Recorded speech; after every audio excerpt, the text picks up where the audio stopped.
Welcome to the FIDE Candidates 2026 Open Tournament Review, and what a way to kick things off in round for those new to the format.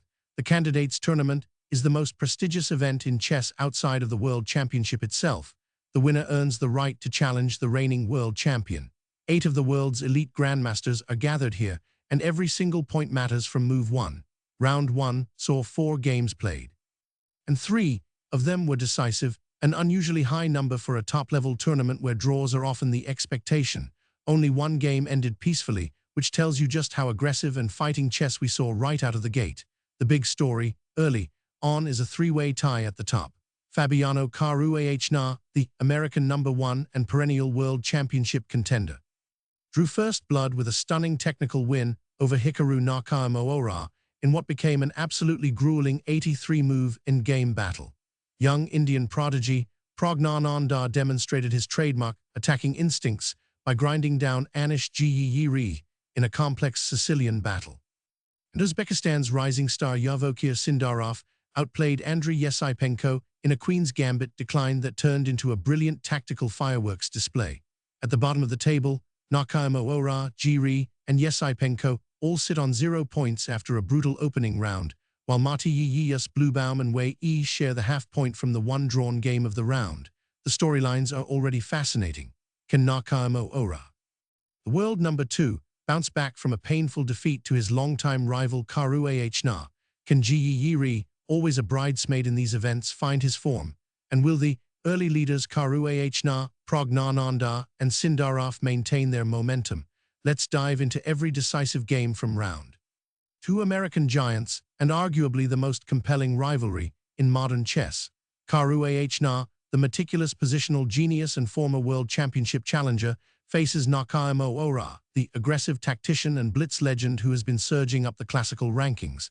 Between these two, every game carries enormous weight, and both desperately needed a full point to start the candidates' campaign. The English opening with an early Nf3 and c4 leads into the Agincourt defense after black plays d5 and e6. This is a flexible, sophisticated system favored by players who want to fight for the center without committing to sharp theoretical lines early. Vladimir Kramnik and Anatoly Karpov have wielded the English to great effect, and it often leads to rich positional battles with long-term strategic tension. Caruana opens with the knight, keeping his options wide open and avoiding any early theoretical battles, a hallmark of his deep preparation philosophy.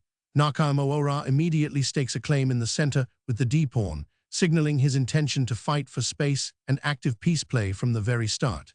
The English opening takes shape as Caruana challenges black's central pawn, inviting the kind of complex pawn structures where his positional understanding thrives.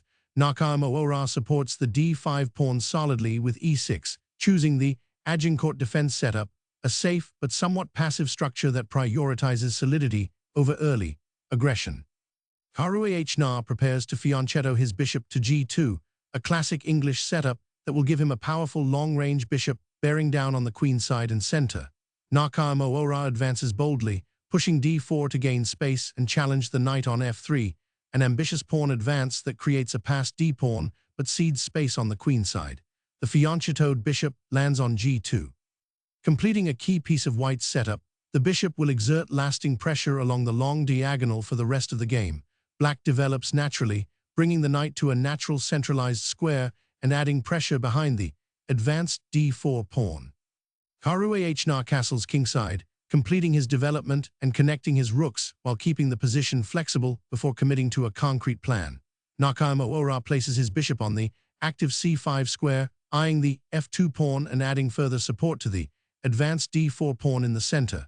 Caruana challenges the advanced d4 pawn directly, opening up the position to utilize the fianchettoed bishop and unraveling white's minor pieces.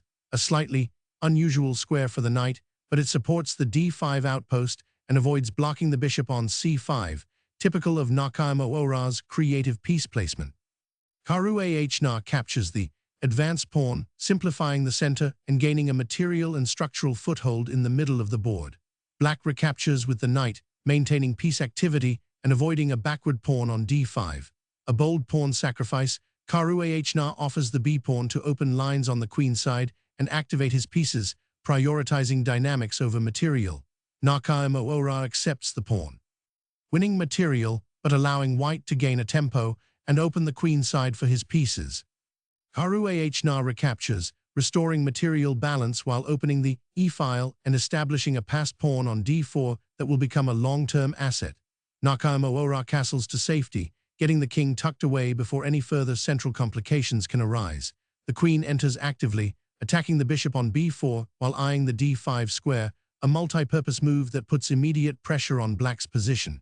The bishop retreats to safety on a5, where it eyes the c3 square but is somewhat out of play on the edge of the board. Caruana develops the final minor piece, centralizing the knight and adding pressure to the d5 pawn while connecting his rooks. Nakamura plants the knight on the aggressive f5 square, where it has no immediate threats but exerts pressure on the g3 pawn and eyes the d4 square. A clever bishop maneuver, Caruana targets the weak f8 square and clears the b-file for potential rook activity, showing his long-term strategic vision. Nakamura places the rook on the semi-open e-file, adding central presence and keeping options open for counterplay. Caruana advances the passed pawn with tempo, gaining space and creating a powerful outpost while forcing black to react immediately. The knight hops to the beautiful d4 outpost, a dominant square where it cannot easily be challenged by white pawns. The queen repositions to the a4 square, maintaining pressure on the a5 bishop and keeping tabs on the queenside dynamics. Nakamura shores up the queenside with b6, preventing any immediate incursions and providing shelter for the bishop on a5. Caruana deploys his rook to the e-file, building pressure and preparing to contest the central lines. The bishop retreats somewhat passively to d7, losing some of its bite on the a5 square but maintaining coordination. Caruana retreats the queen to a safer square, regrouping and preparing to redeploy along more active lines. Nakamura challenges the d5 pawn with a queenside break, trying to undermine white's central control and activate his own position. The bishop retreats to b2, where it reinforces the long diagonal and keeps pressure on the center and kingside. The rook comes to b8, eyeing the b-file and preparing potential queenside activity as both sides jockey for position. Caruana advances the a-pawn, gaining queenside space and fixing potential weaknesses in black's pawn structure. Nakamura pushes a6, preventing white from advancing to a5 and maintaining some queenside flexibility. Caruana releases the central tension by capturing on e6, opening the position slightly and forcing black to recapture. Black recaptures with the bishop, keeping the position somewhat solid while activating the bishop along the diagonal. The knight leaps to the powerful d5 outpost, a classical knight domination square where it cannot be easily challenged. The queen centralizes to d6, adding protection to the bishop on e6 and maintaining coordination between black's pieces. Caruana eliminates the dominant knight on d4, simplifying the position while maintaining his structural and positional advantages. Black recaptures with the pawn, creating a passed d4 pawn that could become a long-term asset, but also a potential weakness. The rook swings to e4, attacking the d4 pawn and increasing the pressure on black's position from the e-file. Nakamura eliminates the dominant knight on d5, trading off one of white's most powerful pieces in exchange for some positional relief. Caruana trades rooks on e8, simplifying the position while maintaining his positional advantage with the two bishops. Black recaptures, keeping the rook active on the e-file and fighting for any available counterplay. Caruana recaptures on d5 with the bishop, establishing a powerful centralized bishop that dominates the whole board.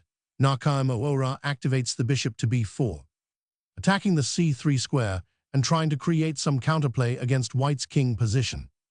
Caruana begins a slow but decisive kingside expansion, gaining space and preparing to push the h-pawn further.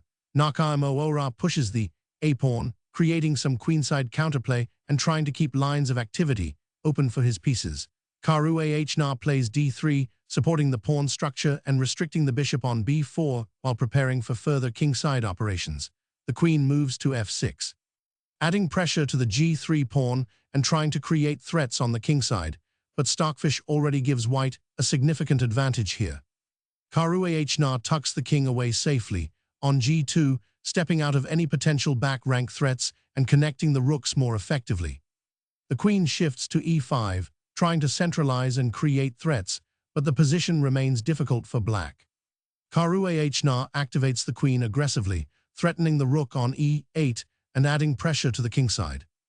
Nakamura retreats the queen back to f6, an admission that the e5 sortie gained nothing and black must regroup defensively.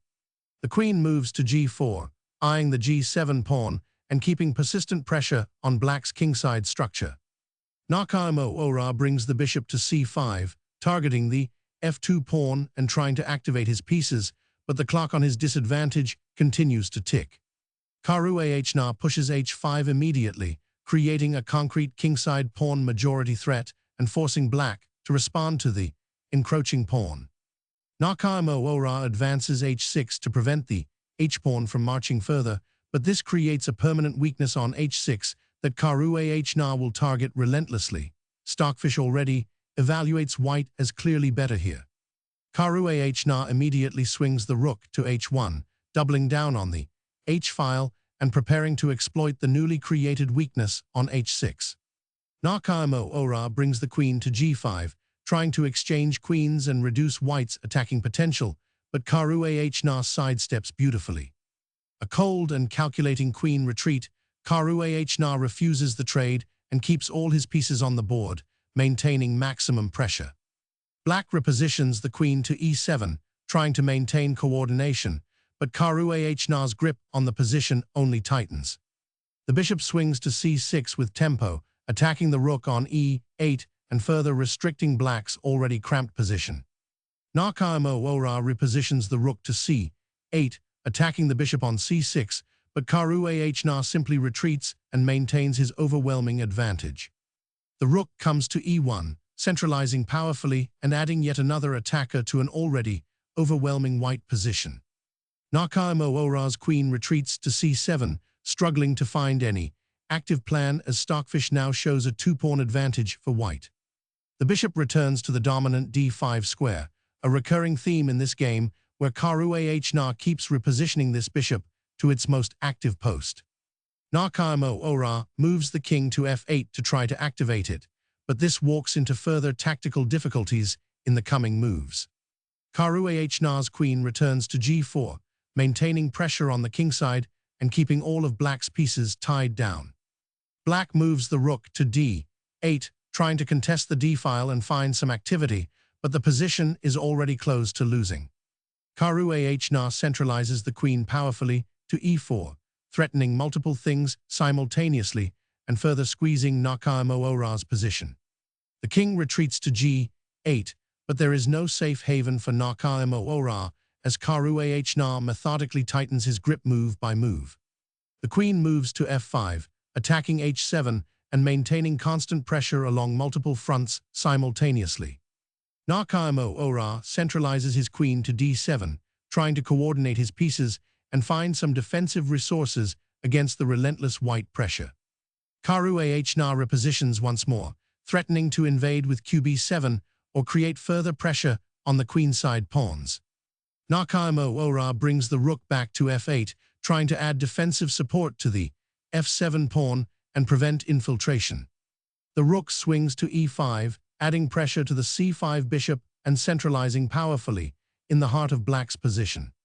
Nakamura moves the bishop to d6, attacking the rook and trying to force some simplification, but Caruana simply sidesteps.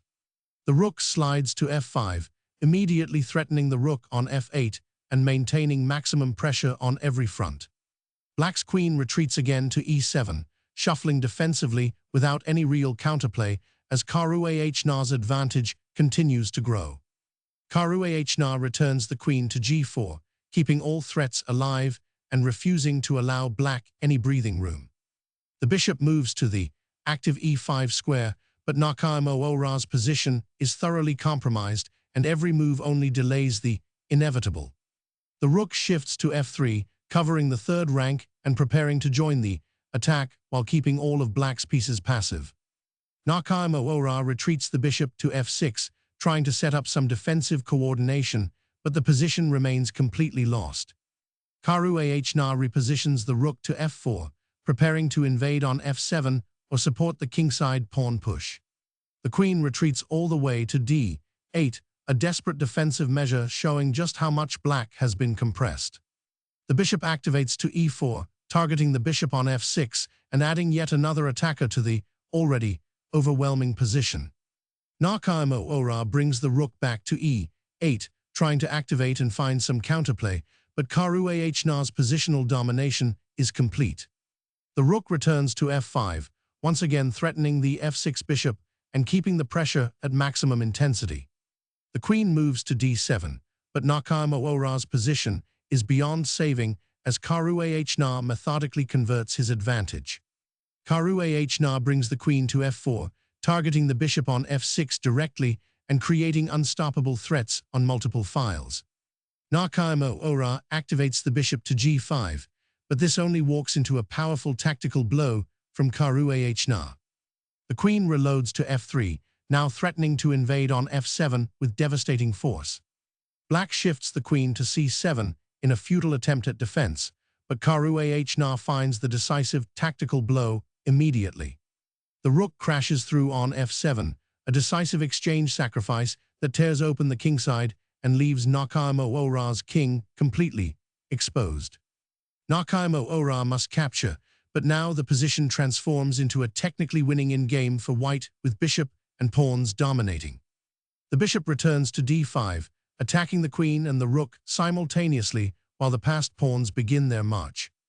Nakamura brings the rook to e6, desperately trying to create some counterplay, but Caruana's technique in converting endgames is world-class. The queen swings to g4, attacking the bishop on g5 and keeping the pressure at maximum intensity as the endgame phase begins. The king tries to escape to a safer square, but Caruana continues to tighten the net with precise technical play. Caruana captures the rook on e6 with the bishop, simplifying into a clearly winning endgame with 2 extra pawns and an active bishop pair. Nakamura brings the queen to e8, trying to create backrank threats and complicate the position, but the material deficit is overwhelming. The bishop moves to d7, attacking the queen and forcing it to a worse square while maintaining all of white's winning threats. Nakamura gives check with the queen to try and disrupt white's coordination, but Caruana simply steps aside and continues converting. The king steps back to g1, calmly, avoiding the check while maintaining all of white's winning advantages. The bishop moves to f6, trying to create some activity, but Caruana's technical precision is relentless in the endgame. The queen centralizes to e6 with tremendous force, threatening to infiltrate further and winning material. Black retreats the queen to d8, completely pinned down defensively with no active options remaining. The bishop returns to c6 with tempo, attacking the queen and maintaining white's dominating piece activity. Nakamura tries one more time to centralize the queen and find some counterplay, but the position is fundamentally lost. Caruana delivers a check to force the king back, maintaining the initiative and continuing to tighten the positional noose. The queen is forced back to d8, completely passive and unable to contribute meaningfully to black's defense. The queen invades to b7, attacking the bishop and pushing further into black's queenside territory. Nakamura activates the bishop to e5, trying to create some threats, but Caruana handles it with ease. The bishop glides back to d5, its favorite square in this game, maintaining absolute domination of the long diagonal. Nakamura repositions the queen to c7, but there is simply no way to hold the position against Caruana's precise technique. Caruana checks the king once more, forcing it to move and maintaining the relentless pressure. The king walks to e7, but now Caruana finds an absolutely brilliant queen maneuver that seals the game.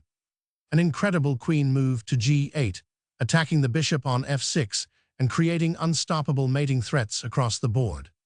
Nakamura's king is forced to wander into the center, a desperate measure as the position collapses on all fronts. The bishop activates to e4, attacking the queen on c7 and preparing decisive threats with the bishop and queen coordination. The king retreats, but there is no escaping the net as Caruana's pieces coordinate perfectly for the final assault. The bishop lands on g6 with a decisive threat. Now the h7 pawn falls and the position becomes completely untenable for black.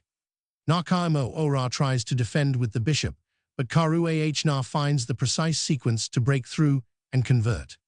Check, the queen invades to f7 with tempo, forcing the king into an even worse position. The king is forced to d6, completely exposed in the center with no shelter as white's pieces close in. Another precise check to qd5, forcing the king to move again while Caruana keeps the initiative going. The king retreats to e7, but now Caruana plays the decisive bishop maneuver. The bishop settles on f5, restricting the king and setting up a winning configuration with bishop, queen, and advanced pawns. Nakamura plays b5, but this drops material and accelerates the collapse of his position dramatically. Caruana advances the f-pawn, gaining space and preparing to push the passed pawns forward in the endgame. The bishop retreats to f6, but Nakamura's position is fundamentally lost. It is now just a matter of Caruana's technical precision. The king steps forward, beginning to activate in the endgame as Caruana prepares to march his pawns home. Nakamura centralizes the queen to d6, adding some defensive presence, but the position remains completely lost. Caruana gives check to force the king to a worse square, maintaining tempo and keeping the king out of play. The king retreats to f8, but now Caruana's king begins its own march toward the center. The white king advances to f3, joining the attack and preparing to support the endgame pawn push. Nakamura tries one last queen activation to e7, hoping to find some counterplay in the endgame. Caruana centralizes the queen to e4, inviting a trade that will lead to a completely winning pawn endgame. Nakamura captures on e4, but trading into a pawn endgame only accelerates his defeat given the material deficit.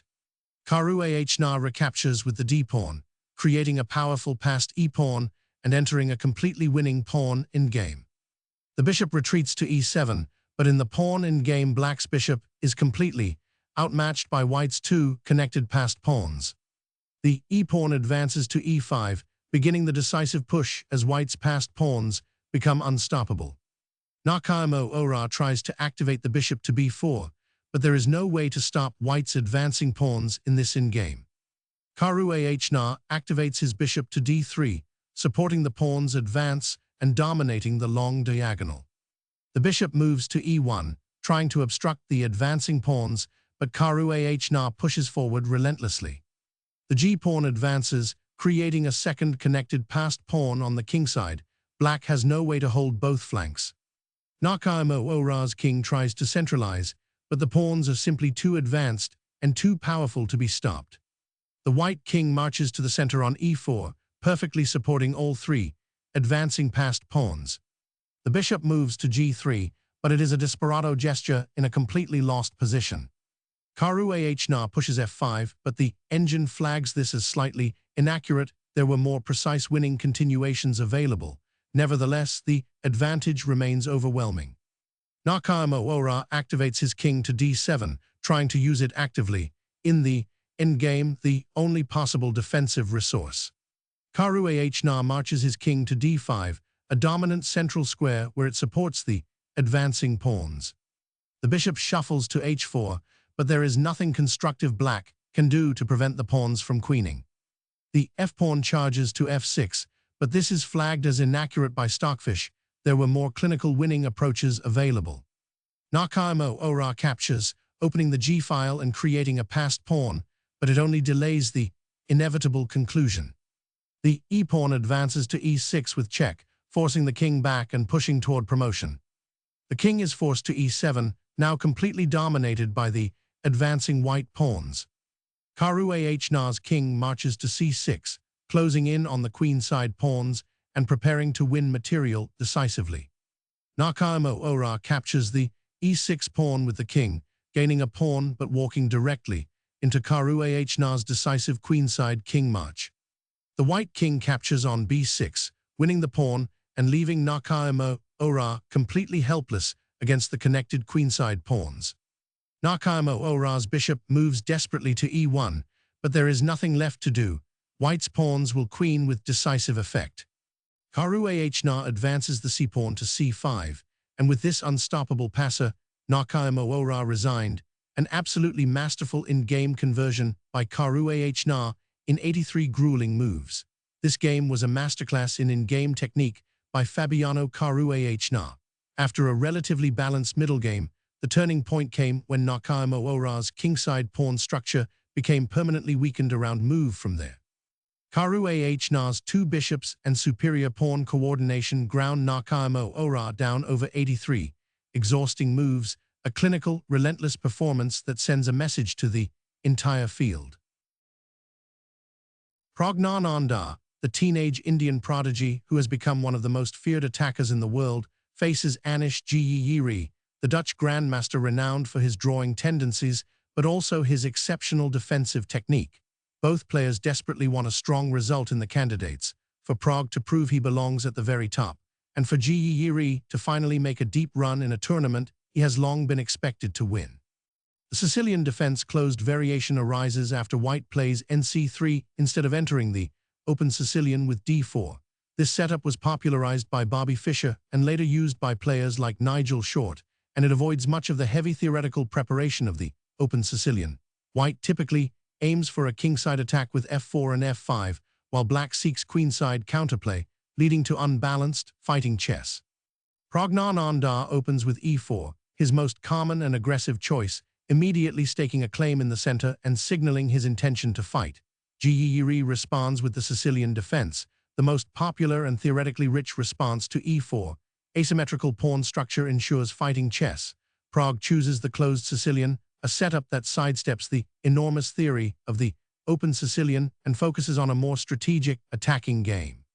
Giri plays d6, preparing to develop normally with the dragon setup, an indication he wants to fight for the center and the long diagonal with his bishop.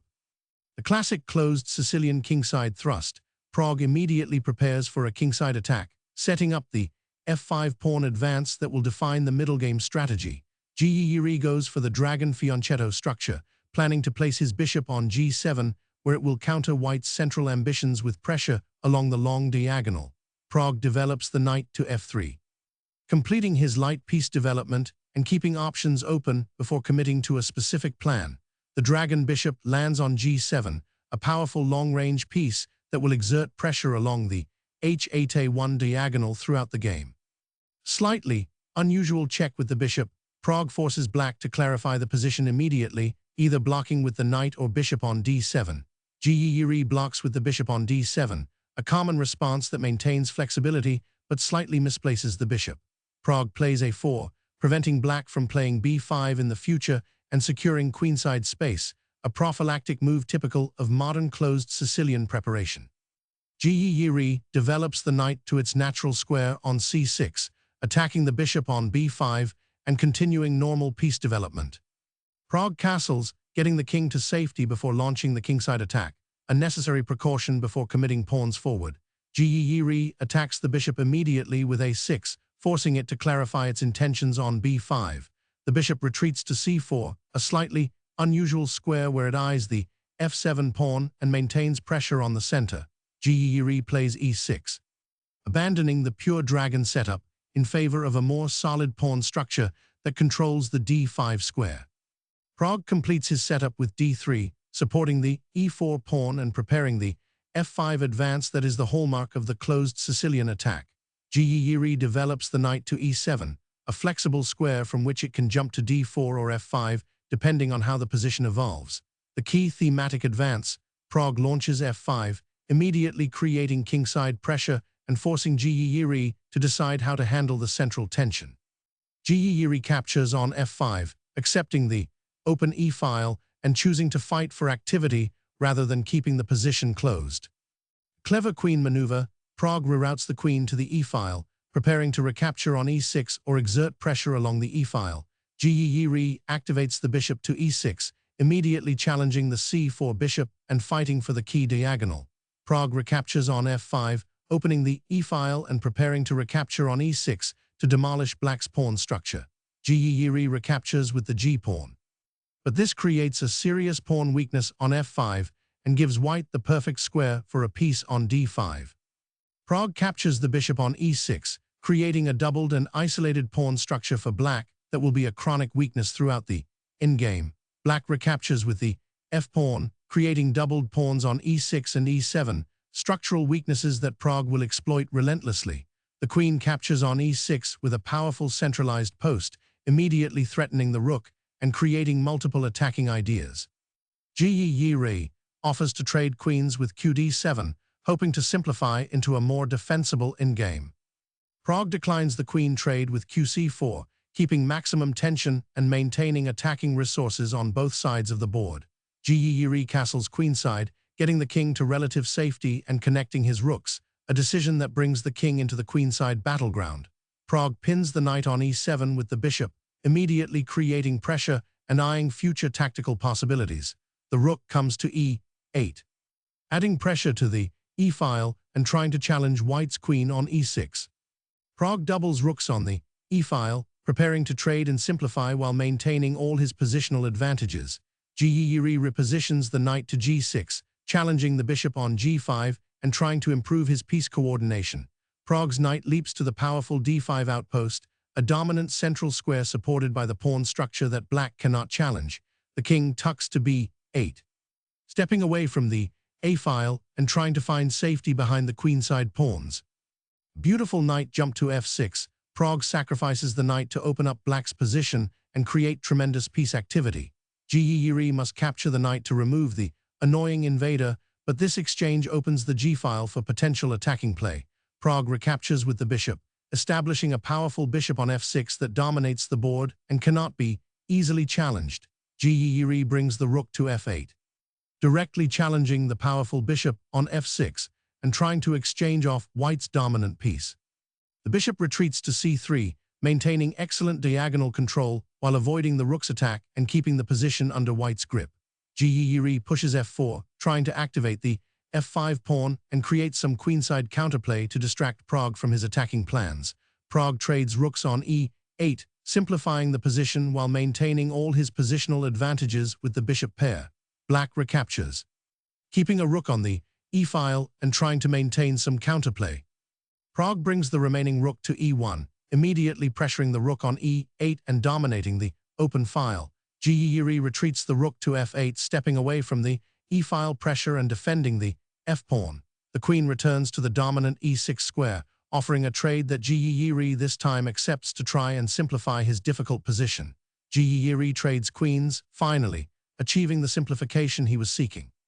But the resulting endgame is still very difficult. Pragg recaptures with the rook on e6, a dominant centralized position where the rook exerts tremendous pressure. The king activates to c7, trying to centralize in the endgame and find some defensive coordination. The knight jumps to g5, immediately threatening the h7 pawn and adding another attacker to the kingside. Giri centralizes the king to d7, trying to defend against all threats simultaneously, but white's pieces are too active. The rook relocates to e4, maintaining central dominance and preparing to support the knight's incursion on h7. Giri brings the rook to f5, activating it along the 5th rank and trying to create some defensive resources. Pragg captures the h7 pawn, a clean material gain that also creates a passed h-pawn, which will become a major winning weapon. Giri strikes in the center with d5, trying to open lines and create counterplay to distract Pragg from converting the material advantage. The rook retreats to e2, stepping away from the central pawn break and maintaining coordination with the other pieces. Giri advances the d-pawn further to d4, creating a passed pawn and fighting for counterplay in a last-ditch effort. The bishop retreats to e1, a surprising backwards move that blocks the d-pawn's advance and prepares to redeploy the bishop to a better square. Giri brings the knight to the powerful e5 square, centralizing aggressively and creating multiple threats in an attempt to muddy the waters. The rook returns to e4, directly, attacking the knight on e5 and forcing black to make a decision. Giri jumps the knight to g4, creating threats and trying to create tactical complications, but this only accelerates his difficulties. Pragg plays h3, driving the knight away from g4 and maintaining his material advantage. The knight moves to e3, attacking the bishop on e1 and the rook on e4, but Pragg calmly handles all threats. Pragg plays c3, challenging the passed d4 pawn directly and preparing to dismantle Black's central counterplay.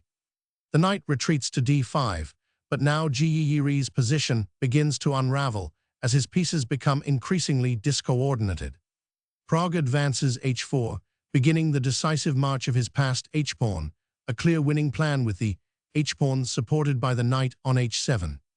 Giri captures on c3, but this opens the b-file for white and gives Pragg additional winning resources. Pragg recaptures with the b-pawn, maintaining a solid pawn structure while keeping the h-pawn ready to advance. Giri brings the rook to h5, trying to block the h-pawn's advance, but Pragg finds a devastating tactical sequence. The knight jumps back to g5, attacking the rook on h5 and setting up a decisive tactical combination. Giri attacks the knight on g5 with the knight, but this walks into a beautiful combination that wins material decisively. The eval swings from plus 1.2 to over 2 points here. Pragg's rook swings to e6, a powerful centralized move that attacks the knight on f6 while preparing multiple threats. Giri captures the knight on g5, but now the rook on f6 hangs, and Pragg wins a rook for a knight, entering a completely winning material in game. Pragg captures the knight on f6, winning the exchange and entering a rook in game that is completely winning with the passed h-pawn. The rook moves to g4, trying to activate and create counterplay, but the material deficit is now too large to overcome. The h-pawn charges forward to h5. Now this pawn becomes an unstoppable monster that decides the game. Giri brings the knight to e5 in a desperate attempt to create counterplay, but Pragg's h-pawn cannot be stopped. The h-pawn marches to h6, only 2 squares from queening, and there is no way for Black to prevent it. Giri gives a desperate check with the knight on f3, trying to disrupt White's king and gain some time. Pragg steps the king to f1, calmly, avoiding the check while maintaining all of his winning advantages. Giri captures the bishop on e1 with the knight, a desperate material grab, but it only postpones the inevitable. Pragg recaptures the knight with the king, simplifying and maintaining the decisive material and pawn advantage. Giri's rook grabs the g-pawn, but this is pure desperation as the h-pawn is now 1 move away from queening. Pragg captures the f4 pawn with the rook, winning more material and clearing the way for the h-pawn to advance. The rook moves to h2, desperately trying to block the h-pawn, but Pragg's technique is precise and relentless. Pragg's rook swings to f6, threatening to attack the black king while also supporting the h-pawn's advance. The rook shuffles to h3, trying to maintain blocking duty against the h-pawn, but White finds a way through. Pragg advances the king to d2, activating it in the endgame and preparing to support the pawn advance. Giri gives check on h2, trying to disrupt the white king's march forward, but Pragg maintains his composure. The king steps to e3, avoiding the check and marching toward the center where it will support the decisive advance. Another check on h3, but Giri is simply running out of moves and the h-pawn cannot be stopped much longer. The king advances to e4, continuing its march forward while avoiding all the checks from the black rook. Giri advances c4 in one final desperate attempt to create a passed pawn of his own, but it comes far too late. Pragg captures on c4, maintaining material balance on the queen side while the h-pawn remains the decisive factor. The rook captures the c3 pawn, but all of Giri's material grabs are too little too late against the marching h-pawn. Pragg's king marches to f5, dominating the center and preparing to support the h-pawn's final advance. Giri centralizes the king in a desperate attempt to create threats, but the position is completely lost. Pragg swings the rook to b6, attacking the b-pawn and maintaining maximum pressure across the board. Giri's rook grabs another pawn, but Pragg plays the decisive move that ends all resistance immediately. The h-pawn advances to h7, one square from queening, and there is absolutely nothing Giri can do. Black resigned shortly after, giving Praggnanandhaa a dominant round 1 victory. Praggnanandhaa outplayed Giri in a complex strategic battle that turned decisively after the exchange sacrifice in the middle game. The passed h-pawn, gained after capturing on h7 early, became the ultimate winning weapon that Pragg converted with clinical precision, a statement performance from the young Indian Grandmaster in his first candidates game. Sindarov, the young Uzbek Grandmaster who has been rapidly rising through the world rankings, faces his compatriot and fellow Esipenko, a talented Russian Grandmaster who himself has upset top 10 players in recent years. Both players are among the younger generation of super grandmasters making their mark on the candidates stage, and this game had the feeling of a clash of ambitions from the very first move. The Queen's Gambit declined 3 knights variation arises after d4, d5, c4, e6, nf3, nf6, and nc3, a rich classical system associated with players like Anatoly Karpov, Garry Kasparov, and Magnus Carlsen. White typically seeks a space advantage and pressure on the queenside, while black aims for a solid structure with potential queenside counterplay. The position often features rich strategic battles around the d5 pawn and the c5 break. Sindarov opens with d4, staking an immediate claim in the center and signaling his intention to play a classical queen's pawn game. Esipenko responds with d5, meeting White's central claim symmetrically and setting up the solid Queen's Gambit structure. The Queen's Gambit, Sindarov immediately challenges the d5 pawn and opens lines for his queenside pieces. Esipenko declines the gambit by supporting the d5 pawn with e6. Choosing the solid Queen's Gambit declined rather than capturing on c4. Sindarov develops the knight to f3, a natural developing move that controls the center and prepares to castle kingside. Esipenko mirrors with nf6, adding central control and development, the textbook response in the QGD that has been played millions of times at all levels. The second knight develops to c3, completing the 3-knight setup and adding pressure to the d5 pawn for the second time. Esipenko develops the bishop to e7. The classical QGD setup, a solid, compact piece placement that prepares for kingside castling. Sindarov releases the central tension early, choosing the exchange variation to open the c-file and prepare a minority attack on the queen side. Esipenko recaptures with the e-pawn, maintaining a symmetrical pawn structure with the isolated d-pawn being a key strategic element. Sindarov develops the bishop to f4, a thematic square in the exchange QGD where it targets the c7 pawn and supports the eventual e4 push. Esipenko castles quickly, getting the king to safety and preparing to challenge White's bishop placement with the c5 break. Sindarov supports the d4 pawn and prepares to develop the bishop to d3, completing his queenside setup. Esipenko immediately challenges White's center with c5, the standard queenside break in the QGD that fights for dynamic counterplay. The bishop develops to d3, a natural square in the exchange QGD where it eyes the h7 pawn and supports the center. Esipenko develops the knight to c6, adding pressure to the d4 pawn and completing black's development naturally. Sindarov castles, completing development and connecting the rooks while waiting to see how Esipenko will handle the central tension.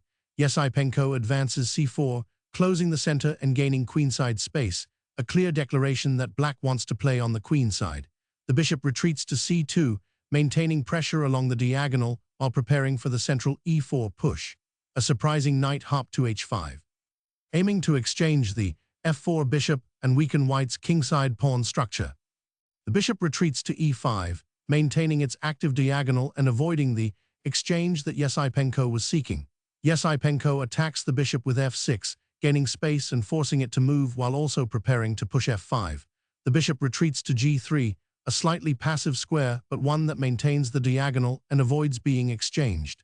Esipenko pushes f5, gaining more kingside space and taking control of the e4 square, an ambitious pawn advance that creates long-term structural weaknesses but also significant space. The bishop returns to e5, its active post in the center where it dominates the long diagonal. Esipenko develops the bishop to e6, fighting for the d5 central square and challenging White's bishop directly. Sindarov plays b3, preparing to break up the c4 pawn chain and open lines on the queen side. The queen comes to a5, adding pressure to the queen side and eyeing the potential weakness on a2. Sindarov retreats the knight to e2, preparing to reroute to f4 and exchange the active bishop on e6. Esipenko advances b5, fighting for queenside space and threatening to expand further with b4. The knight jumps to f4, attacking the bishop on e6 and setting up the exchange that Sindarov was planning. Esipenko captures the knight, eliminating the piece that was attacking his bishop and simplifying slightly. Sindarov recaptures with the e-pawn, opening the e-file and creating a half-open file for his rook. Esipenko retreats the queen to d8, a somewhat passive move that reduces pressure but keeps the queen connected to the defense. Sindarov places the rook on the now-open e-file, immediately exerting pressure and preparing for central operations. The queen moves to d7, connecting the rooks and preparing for queenside activity while maintaining central coordination. The rook swings to e3, preparing to double on the e-file and potentially swing to h3 for kingside attacking ideas. Esipenko brings the rook to e8, contesting the e-file and adding defensive resources against Sindarov's rook. Sindarov advances h4, beginning a kingside pawn march that will create space and eventually threaten to open the h-file. Esipenko plays h6, preventing h5 and securing the g5 square. But this creates a permanent weakness on h6 that Sindarov will target. Sindarov plays g3, preparing to activate the bishop on f1 via the h3 square, but the engine evaluates this as slightly inaccurate, giving black a small advantage. Esipenko plays a6, securing the queenside and preventing any future incursions via b5, while Sindarov slightly misses the optimal plan. Sindarov tucks the king to g2, stepping away from the first rank and preparing to support the pawn's advance. The bishop retreats to f7, a somewhat passive move that maintains the structure while adding kingside defense. Sindarov brings the queen to d2, preparing to connect the queenside and set up bd1 to target the bishop via the diagonal. Esipenko activates the bishop to b4, creating pressure on the c3 knight and adding some queenside counterplay. The queen moves to e2, maintaining pressure on the e-file and preparing to support the central operations. Esipenko moves the bishop to h5, targeting the f3 knight and creating threats that Sindarov must address. Sindarov plays a4, beginning the decisive queenside pawn storm that will create lasting weaknesses in black's position. The bishop retreats to a5, stepping away from the pawn storm while maintaining some queenside presence. Sindarov captures on b5, opening the a-file and the queenside for his rooks, a decisive structural decision. Esipenko recaptures on b5, but the engine already assesses this position as slightly worse for black after the opening of the a-file. Brilliant bishop retreat to d1, Sindarov reroutes the bishop to target the h5 bishop via the c2 square, a deep preparatory move. Esipenko captures the knight on f3 with the bishop, giving check, a significant decision that opens lines and changes the pawn structure. Sindarov recaptures with the queen, opening the position and immediately threatening to use the queen aggressively. The bishop settles on b6, a solid square where it adds queenside defense and supports the c5 pawn, but Sindarov now finds a decisive rook swing. Devastating rook lift to a6, Sindarov attacks the bishop on b6 directly and creates enormous pressure along the 6th rank. Esipenko captures the d4 pawn with the knight, winning material but opening dangerous lines, a decision that the engine assesses as increasingly problematic. Sindarov's queen leaps to h5 with tremendous force, immediately threatening the h6 pawn and creating devastating attacking pressure on the kingside. Esipenko captures the bishop on e5, but this opens up the position fatally. The engine evaluates this as a major mistake that allows Sindarov to launch a decisive attack. Sindarov captures back on e5, and now the rooks are tripled up on the e-file with devastating effect. Esipenko tries qc6, attempting to activate the queen and create some counterplay, but the attack is already overwhelming. Sindarov captures on c4, opening the b-file and creating a powerful queenside pawn majority. The eval swings dramatically here. Esipenko recaptures, but this dramatically accelerates white's attack and opens the position in the worst possible way for black. Stockfish evaluates this as a three-pawn swing that essentially decides the game. The bishop activates to a4 with tempo, attacking the queen and adding another piece to the devastating attacking force. Esipenko moves the queen to c5, but now Sindarov delivers a spectacular queen move that wins immediately. A brilliant queen invades to g6, creating an unstoppable mating threat against the king, while the rook on a6 and bishop on a4 all coordinate perfectly. Esipenko desperately tries bar 7, but there is no defense against Sindarov's crushing piece coordination. The position is beyond saving. The rook crashes into e8, a devastating invasion that cannot be stopped and forces immediate, decisive material loss. Esipenko is forced to capture, but now Sindarov delivers a stunning combination to end the game. The queen captures on e8 with check. A brilliant forcing sequence begins that leads directly to a mating attack. The king is forced to h7, walking into a mating net with no escape as Sindarov's pieces close in from all sides. Check on g6. Sindarov continues the relentless queen checks that will eventually deliver a decisive blow. The king retreats to g8, but there is no safe square and the mating threats are unstoppable. The bishop swoops to d7, attacking the rook and adding another piece to the mating configuration, a truly beautiful piece coordination. Esipenko tries c3, pushing the passed pawn in desperation, but there is simply no way to escape the mating attack.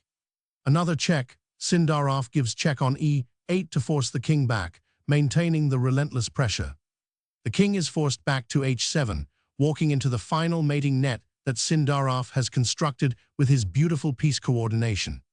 Sindarov gives check again on g6, repeating the pattern that forces the king into the final position.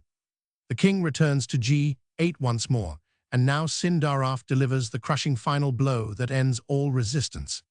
The rook slides to e6, a devastating move that creates an unstoppable mating threat. Esipenko resigned here, unable to stop the mate.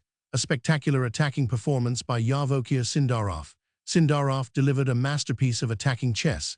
After a complex strategic battle in the opening, the decisive turning point came when Esipenko captured on e5 and then recaptured on b4, opening up the position catastrophically. From there, Sindarov's pieces swarmed into black's position with an unstoppable mating attack, a brilliant debut in the FIDE candidates. What a sensational round one of the FIDE candidates 2026, 3 decisive games, 3 impressive winners in Caruana, Praggnanandhaa and Sindarov, and the bottom half of the field already has some serious catching up to do. Round 2 promises more fireworks, so make sure you're subscribed so you don't miss a single move. Drop a comment below who impressed you most in round 1.